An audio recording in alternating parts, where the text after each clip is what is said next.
Hi everyone, my name is Diego, but you can also call me Diego Gem. I'm a new content creator here on YouTube and I also stream over on Twitch. Fortunately, I am on the path to affiliate, so any and all support is greatly appreciated over on my Twitch channel.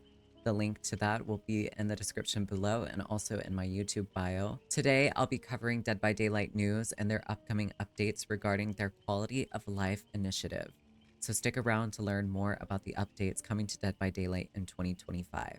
First things first, Behaviour has decided to divide these updates into two sections of the year. Phase 1 will take place from April to June, and Phase 2 will take place from July to December. So these updates will last us throughout the entire year of 2025, and thankfully so. So let's dive into these updates. In Phase 1, some gameplay updates will include an anti-slugging mechanic, the surrender option, more adjustable gamma settings. There will be a go next prevention mechanic. There will be hiding and body blocking prevention. There are more spawn rules and map offering balancing. And now they've improved AFK bot detection.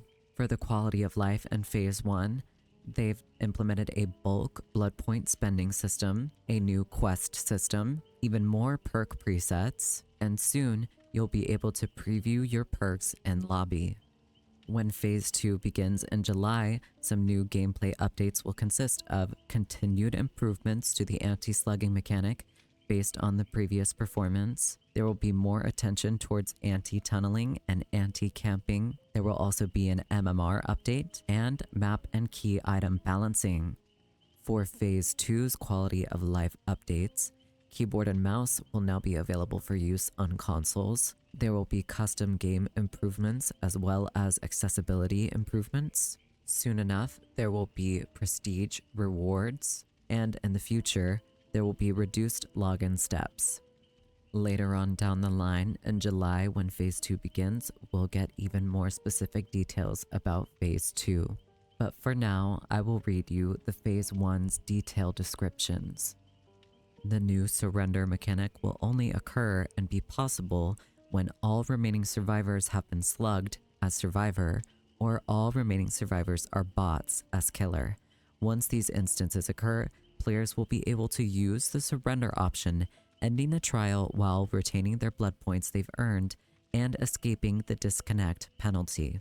There will be new gamma updates for those of us who want our game a little bit darker or a little bit brighter. The Go Next prevention mechanic will disincentivize and probably penalize the behavior of going next. Once the measure is implemented, players who go next will be identified and will receive a disconnection penalty point and lose an entire grade. For the fellow survivors who had to deal with any inconveniences regarding the person going next, there will soon be a new emblem-based multiplier that will grant additional blood points to the following matches, with a bonus stacking over consecutive trials. Extreme hiding refers to survivors drawing out an unwinnable match by ignoring their objective and waiting out the clock. The AFK crows will now operate differently.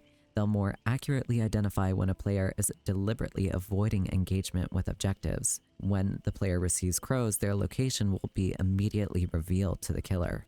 Behaviour will also be incorporating a feature that allows players to lose collision after receiving a third AFK crow, which should prevent instances of body block related griefing. Soon, the spawn rules will have survivors spawn within 12 meters of one another on the same floor if applicable. Map offerings have always been a slippery slope in Dead by Daylight.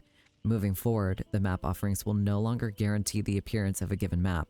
They would rather increase its chances by 20%. They do not stack, and map offerings as well as several other types of offerings will soon remain a secret during load-in. That way, your decision to remain in the match will not be swayed by external factors. Behaviour will be reworking the challenge system and implementing an in-depth quest system. It's worth mentioning Behaviour included that there will be more updates in the future, including bug fixes for long-standing issues.